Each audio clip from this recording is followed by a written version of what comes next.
James, it's good to see you. What's going on, man? Not much, man. We just got 2, 3 days out from the 2025 IBJJF World Masters. So I'm just trying not to hurt myself in the next 2 days en route to Vegas and just have my best showing yet if I can. How Stay about you? fresh, stay frosty. I Yes, just sir. busy trying to do as much as I can out here in Florida for the Vitalyst team, which I am super excited because I just wanted to formally congratulate you and welcome you to the Vitalyst team. You have worked with us in the past, and you have been just phenomenal person to work with. You enjoy the product. The product means a lot to you, and so it was just a no-brainer to bring you on the team and for us to start working together. So I think a lot of people probably don't know who you are. Maybe a select few do, but here's a great opportunity for people to learn about you and your story and kind of your background and what matters to you, especially in the health space. So yeah, go I love ahead. I love it, man. Well, and thanks for having me. And I'm really flattered about being a team member, and I see things working out in the long term for us. Like, I'm excited about it. I think there's a lot of things we can do with this brand, which I appreciate. I think my question is, like, you selected me from a number of influencers that you were working with. Why? Yeah, I think what it comes down to is ultimately you out of all the people who we talked to, you truly believed in what we're about. You truly could stand behind supporting other people in their long-term health. And you're an older athlete who's competing at a high level in Brazilian Jiu-Jitsu, and you go through a lot of the challenges that our customers go through. They're getting older. They're trying to stay as fit as possible. They're trying to improve their long-term health, but also perform well. And there's that piece. You're just a badass dude, but you're humble about it. You're very humble about it. Um, and you're incredibly consistent. I mean, between other people, influencer, using the term influencer, it's kind of a dirty Bad word. word. Yeah, it really has become. But ultimately, you're just professional.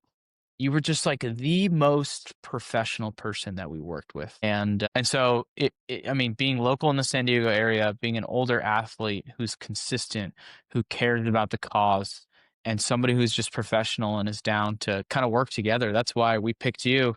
And we had worked for some time in the past, and then we just thought to ourselves like, man, what are we doing? Like, why did we bring James on the team earlier? Like, James has so much to offer, and we can only help each other. So, yeah, Hey, I really easy appreciate that. decision. And I remember, when you guys first approached me too, it was something that'd been in the back of my mind because of the pressures of being a jiu-jitsu athlete with crazy aspirations, right? And to be honest, right now I compete mostly at like the intermediate level, but the distinguishing factor is that I fight at the adult level more often than not, which means athletes who are about half my age. And there's some politics behind this that are worth going into, right? And the politics are this, that it's, I've gone from team to team, gym to gym in the past 3 or 4 years since I've been back on the trail as a competitor. There have been circumstances that have just kind of compelled me to move on, right?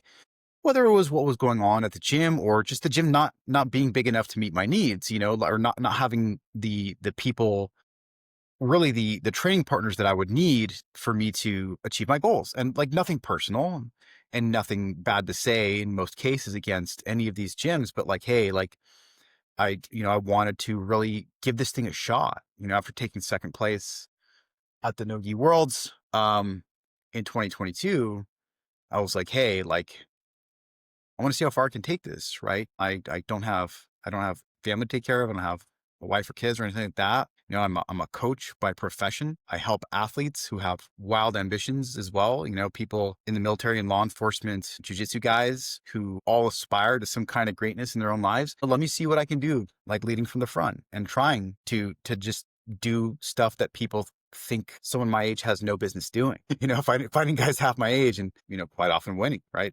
So one of the things I experienced in the course of that process when I got to Austin, Texas, and was training, with a new wave team, right? Arguably the best team in the world, which is now the Kingsway team since Gordon Ryan rebranded them. There was tremendous pressure from all sides once I sort of got into the thick of competition and seeing what the super fight scene was like to go on TRT. Mm. And now the thing is, when jiu-jitsu athletes in their mid 20s to mid 30s out in Austin, Texas, which is kind of like a wild and woolly uncharted territory still in so many ways, right? It's probably one of the only cities in the world where you go to train jiu-jitsu and white belts are trying to heel hook you because they're allowed to, because the culture out there is just different, right? It's just a different thing, right? A lot of these formalities are put to the side, right? But what these athletes mean by TRT is inject yourself with testosterone at whatever dose you feel like. Don't have medical supervision for it. Most of them don't have health care, right? And most of these people are like in their mid 20s, some of them in the early 20s, right? And I'm taking all this in and I'm just like, this isn't right. Like this is not like, this is not what I would want. Like if I had a son, Mm. at my age, I'm 42. If I had a son who was in his early 20s and he was like, yeah, I want to be the best in the world at this sport, I couldn't conscience the thought of him injecting testosterone at like, in his 19, 20, 21 years old, right? Like the guy's brain's not even done developing, right? His prefrontal cortex is not fully, striated, right? We've got a ways to go, right? And then to inject testosterone, which we had this discussion before. When you're injecting testosterone esters, you're elevating effectively. You're even at like the lowest dose, 150 milligrams a week. You're basically giving yourself about 5 times the amount of free testosterone that you would get, right? 3 to 5 times at least. And the effect of this on the entire system is profound. It's not necessarily bad, right? And there are certain contexts in which it could be appropriate, right?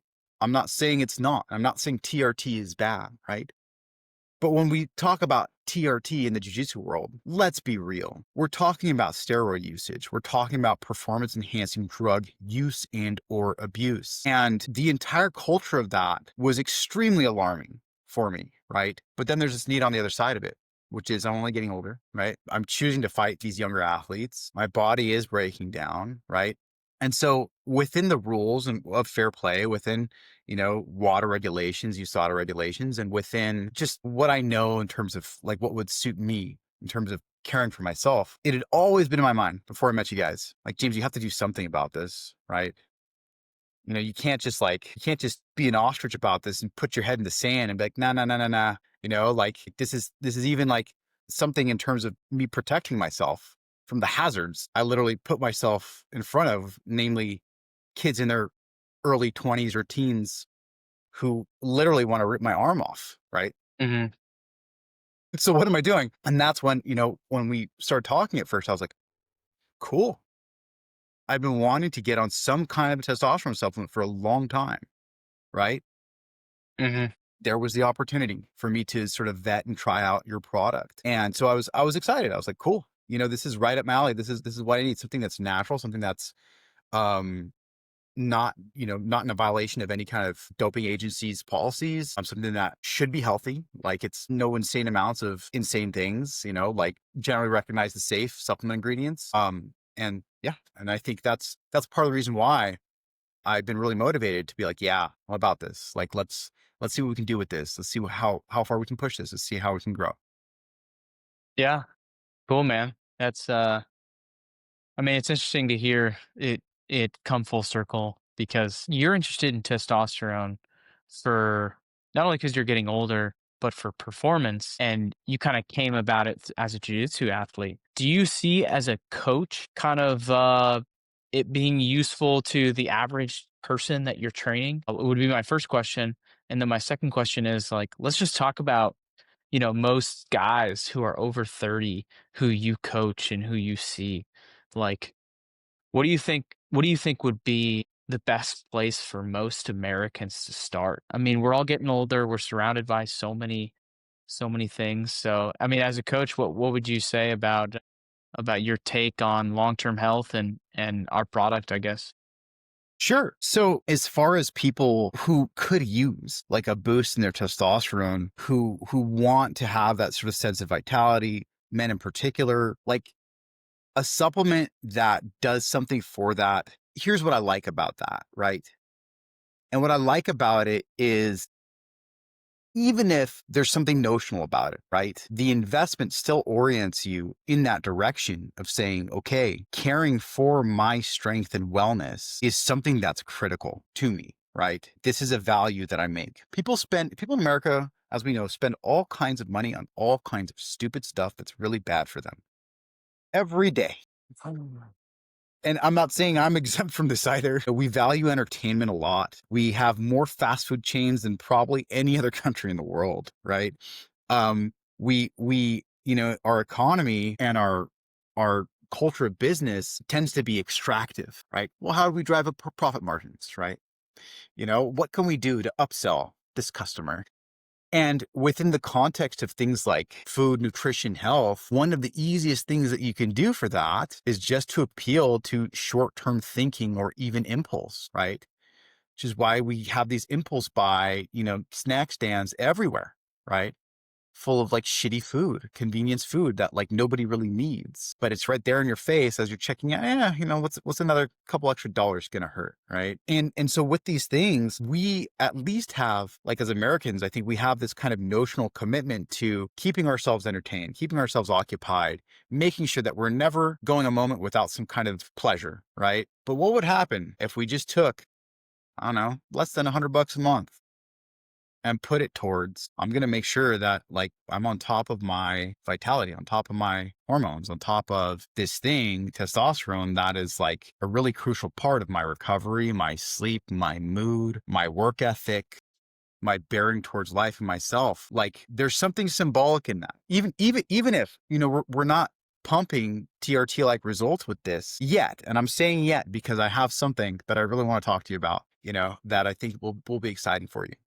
But just this kind of notional commitment starts to align us in a better bearing towards like, hey, I have a responsibility to care for my own strength, wellness, and vitality. Nice. What do you in your coaching experience, what do you see most people are missing? I mean, out of all of the pillars of health, you know, are they missing workouts? Are they missing sleep? Are they missing good nutrition? Are they missing just consistency? What do you think? It's all of it. Yeah, It's all of it. And I'm going to tell you this much, Matt. I think in America, in so many ways, we are all dicked up with respect to so much of this stuff, so much of it. And the reason I say that is that I prospect every single day in my business. I'm constantly starting conversations with people who I meet at the open mouth, who I meet on social media, who I meet anywhere. And Matt, I have a really compelling funnel. Okay. Especially like with the open mat at Legion AJJ, which is like the biggest open mat in San Diego. I scan the room for people I haven't trained with before. I politely invite them for a role. If my assessment of them was accurate, oftentimes, I ball them up with pretty minimal effort. And then I take a rest round with them, with the younger guys, they're usually kind of googly eyed, right? And with the older guys, who knows, you meet interesting people like from all walks of life in jiu-jitsu. But I take a rest round absolutely. with them, 5, 6 minutes, and I ask them questions about themselves. Hey, what got you into jiu-jitsu? Hey, where do you train? Where are you visiting us from? Like, what do you do? Like, what's your profession? Oh, are you a student? What are you studying? Right. And it's really important for me to show them that, okay, yeah, perhaps I'm stronger than them at this thing. And a lot of that skill, some of that is often, strength and athleticism, which I've kind of dedicated my life to s- staying on top of as a coach. But by the end of the conversation, I get them on my Instagram and we stay in touch often. I'll send them if I filmed the round, I'll send them the footage of the round as a value for them, right? So they can see the things they did well, the mistakes they made.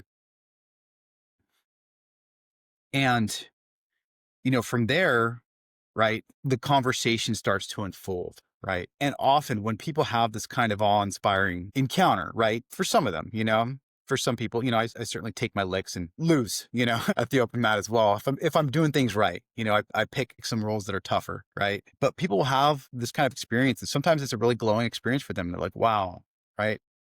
I want to be able to do what you do. You're a 3-time world medalist. You fight at the adult level. All the stuff's, maybe the stuff impresses them. When I start to dig into it with the majority of them, right? Majority of people, getting most people, even people who are already doing jujitsu and who may aspire to some kind of greatness within that, getting them to put aside the hood rat shit and start tracking my sleep. Start, hitting those weight training workouts like my life depends on it, because your quality of life really does at the end of the day, right? Mm, Start tracking on my food so I'm at least aware of the times when I'm stuffing my face unnecessarily, right? Start setting a bedtime for myself so I'm not like losing out on sleep. Trying to get people to do all of this shit is so hard, right? mm, I want to say it's like the polar opposite of the OnlyFans business model. It's the complete opposite of it. Instead of taking a little bit of money from a ton of desperate people who are just buying false destructive pleasure that's not helping them, I'm taking quite a handsome sum, or asking for it, from people who aren't going to get pleasure in the moment from what I'm offering them, which is discipline, right? They're going to get a lot of anxiety from it. Holy shit, I have to squat 315 for reps tomorrow. I don't want to do that. Like, holy shit, I have to come home early. I have to get to bed early. I have to watch my sleep. I have to stretch in the evenings. God, stretching is a pain in the ass. My muscles are tight and sore already. Why would I want to do that? So I am literally asking people to pay me lots of money for them to have to do lots of hard work. And I'm going to tell you, it's an uphill battle every day. I have to push through a ton of my own internal resistance, to keep the business afloat. But let me tell you, man, when I get these people, like, I had a lieutenant colonel from the Marine Corps who just retired, right? I think I told you about this, but his knee was busted up. He may be the longest serving infantry officer in the Marines of his generation, 34 years, I think it was, or 32. Still, long ass time for an infantryman, right? To be serving. His knee was busted up. He hadn't completed a combat fitness test in 3 years, right? He's a jiu-jitsu guy as well. Within 8 months of us training together, not only did he complete his CFT, right? I had him running, I had him lifting, I had him doing all this stuff really for jujitsu, mobilizing his hips and stuff. Older guys, mhm. we lose hip mobility fast, like into our 50s, right? But not only did he pass the CFT, he scored first class on it, completed the running component with a knee of what his orthopedist told him was a 7-year-old. So tremendous satisfaction, right? And knowing that I'm helping this guy like lead by example and inspire his junior Marines and to like have a better quality of life as he goes into retirement. Like there's unspeakable like joy and happiness for me. Like, wow, That's awesome. I get to help people with this, right? But look at how difficult the buy-in is. Not just for him, Yeah. but for me. Like to find this guy, how many no's I got on my way to him.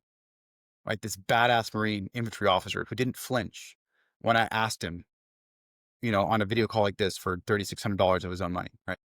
Didn't flinch. Right. Yeah. No, I think that also not only did you answer the question on what most people struggle with, which you answered as everything, but it also kind of sheds some light on why you started coaching and what you care about and the satisfaction it brings to you from helping other people. It's good. It's good to hear because I feel like there is so much information out there, so much information on what is the right answer. What's the best research?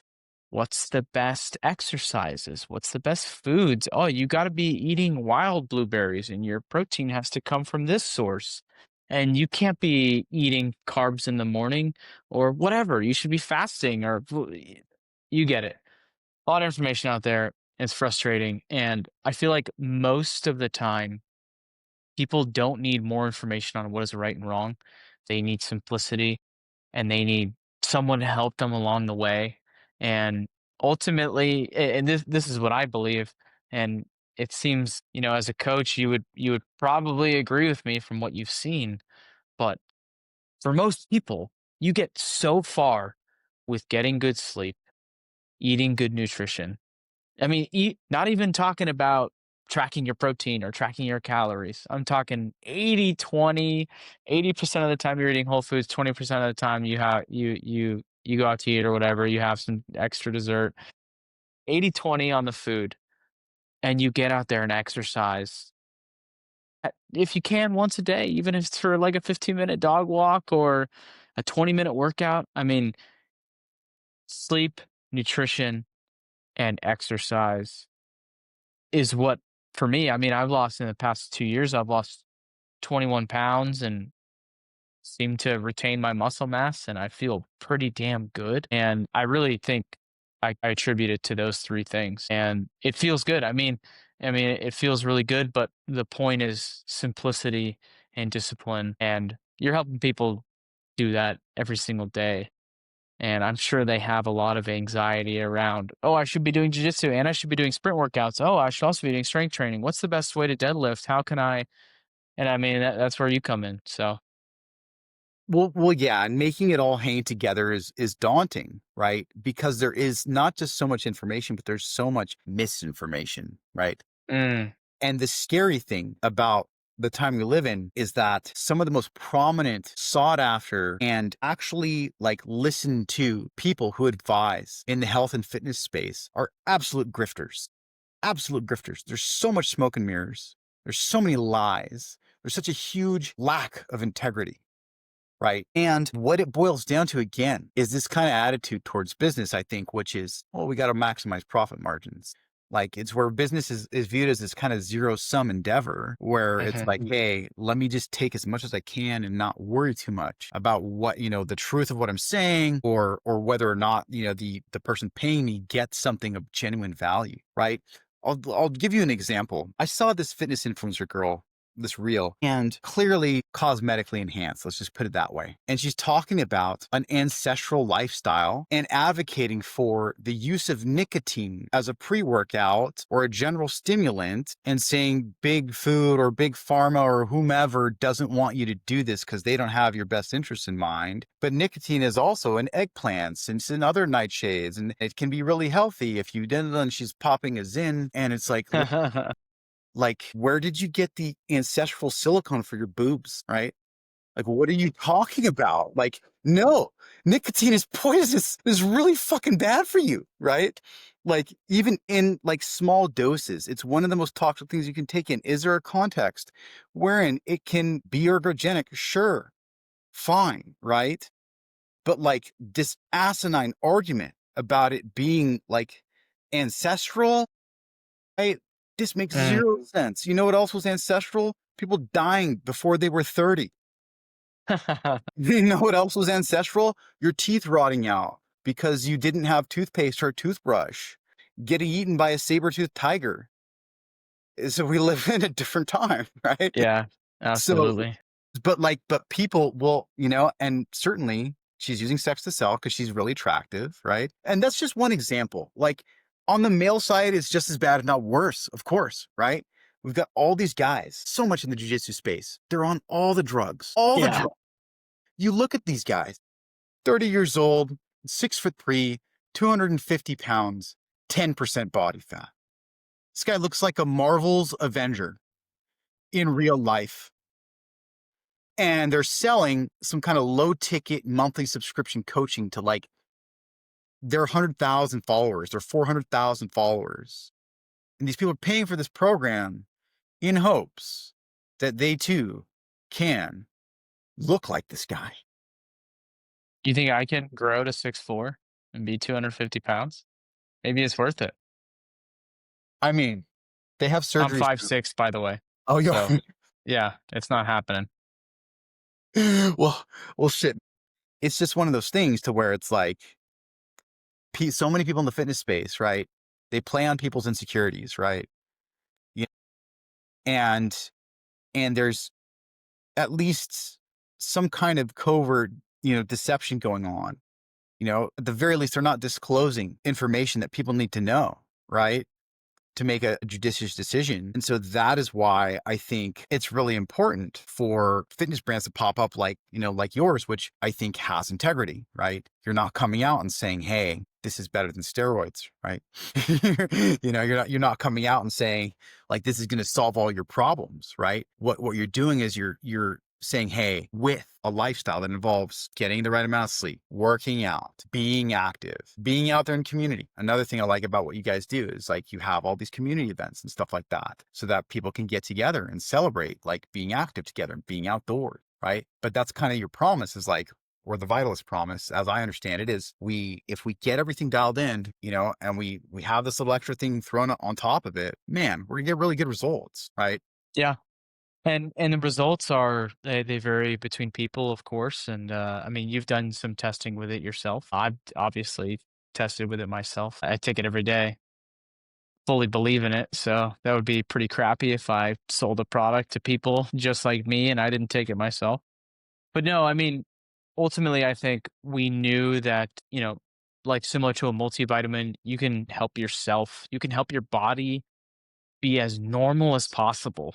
In today's age, we don't have as much magnesium as we should. We don't have as much vitamin D as we should. We don't have as much zinc as we should. We're getting heavy metals and all sorts of microplastics and things in our food. And supplementation is a fantastic way to round things out. But yeah, the building blocks of health still exist. You can't be a fat lard and expect something to work. So I think ultimately, yeah, we're trying to find our space, our place in the space for the value we provide, and it's honestly 10% supplement and 90% lifestyle. It's, hey, let's get together and let's do jujitsu. Let's do some martial arts. I do Muay Thai. I love it. I mean, I don't compete. I just do it because it's a better way of getting cardio than running. Volleyball out there in San Diego and surfing and like, man, there's just the lifestyle of being healthy is a wonderful thing. It truly is a wonderful thing. And the more people we can get on board with that, I think the better.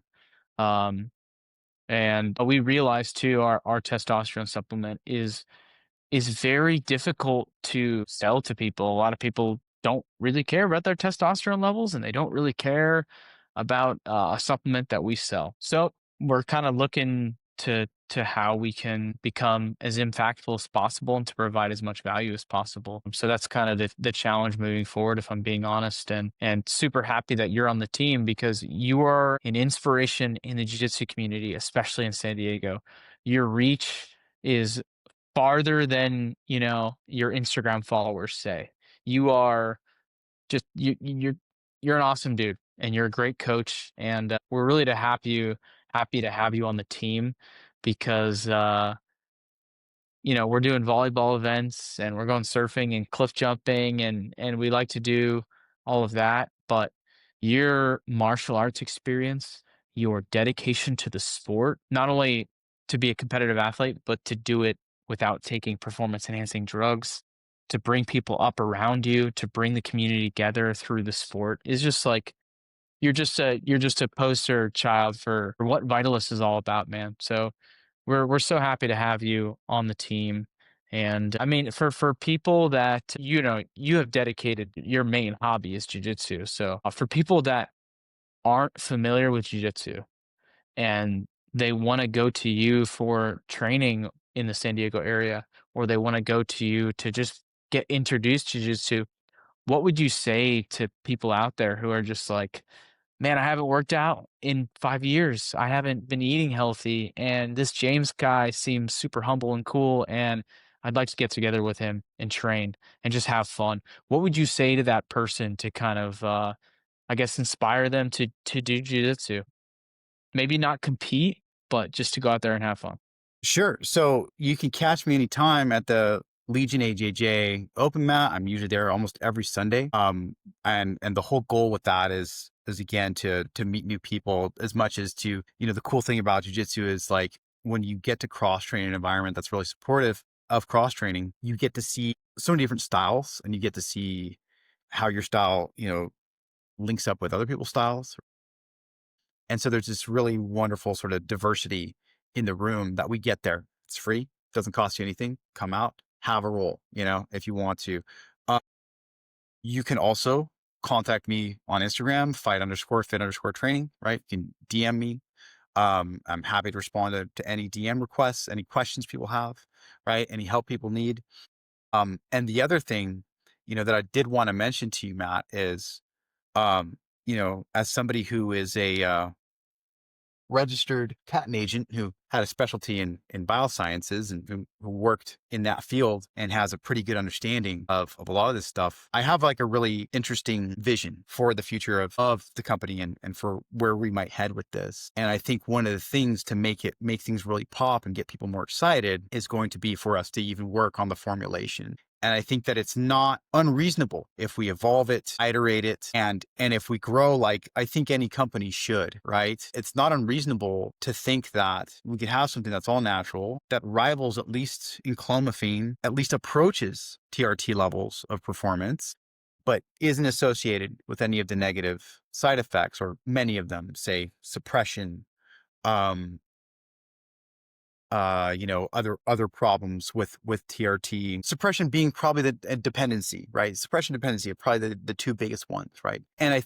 I think it's something that's worth working on, just as like in my profession, I'm constantly trying to evolve, constantly taking continuing education, constantly trying to stay abreast of the cutting edge of all these things, right? And I think that like there's precedent for doing this kind of stuff in a lot of the people I follow. I don't know if you know about Chris Duffin, but he's a really scientifically informed fitness influencer who also like deadlifts and squatted 1,000 pounds and did all kinds of crazy stuff. But he happens to be staying really on top of the peptide thing, right?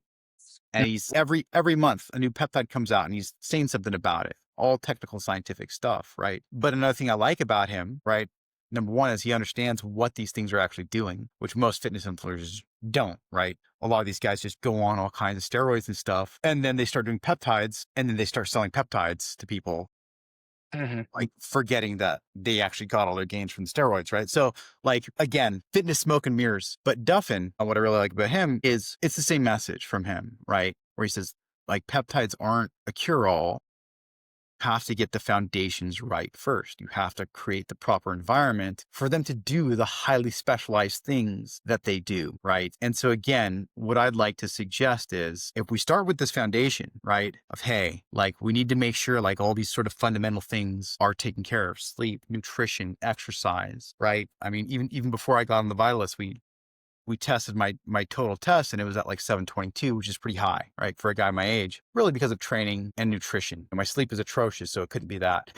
but and we're working on that. But the point is, I think if you guys are going to utilize me to the full extent of my capabilities, continuing to work on the formulation is something that I'm strongly interested in. And you will have like scientific and technical expertise for that. And so I'm excited about that. If that's something that we can, start making some headway on. But I think all things in Yeah. due time, we're in a good place now. And I think that like the supplement as it stands is going to do something, like there's something it has to offer. Yeah. Let's finish with that question of talking to the average dude out there who maybe sees this and wants to get interested in jiu-jitsu. What would you say your favorite things about jiu-jitsu are, especially as somebody who's maybe not the competitive level, but just wants to get out there and train? Like what inspirational words would you have for them? Yeah. So, and I've got this TEDx segment that I've been working on about jujitsu, and I've been thinking about this a lot. And I was thinking about this today. But if you look at the animal kingdom itself, you'll see something really uncanny in that every single sexually reproducing animal, especially with higher mammals in particular, right? There's always this phenomenon, right? It has a dual aspect to it. And on the one hand, you have male creatures trying to impress female ones in courting Mm. ritual, right? Ubiquitous. Peacocks with their feathers. You have, the internet's kind of made popular all these male birds doing these dances and stuff, right? Like this is a real thing. The flip side of that, male animals, right? Especially mammals and birds, they get into it, right? They fight, and they fight over territory. They fight over status. They fight over, access to sex partners, right? To mates.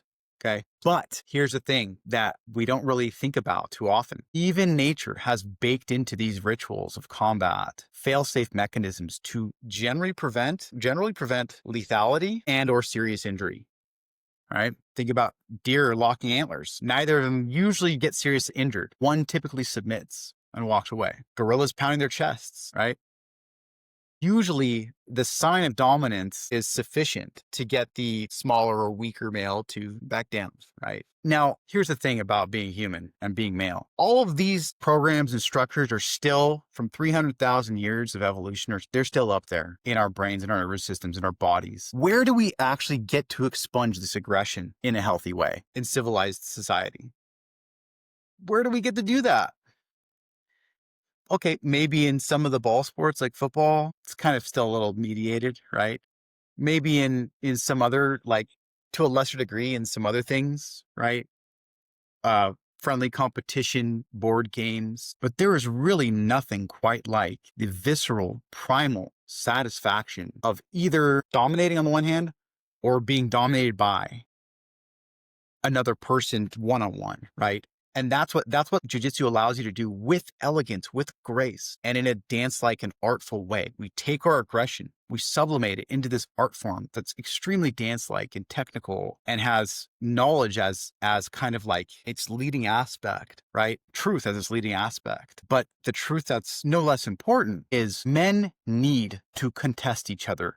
We need to fight each other. We need to compete, right? In a way that is safe, that is socially sanctioned, that ends as almost all matches do. Whoever submits to whoever, loses or wins with a hug. And we go back to normal life with all of that aggression expunged and put to some good purpose of some kind of self-improvement, right? Hmm.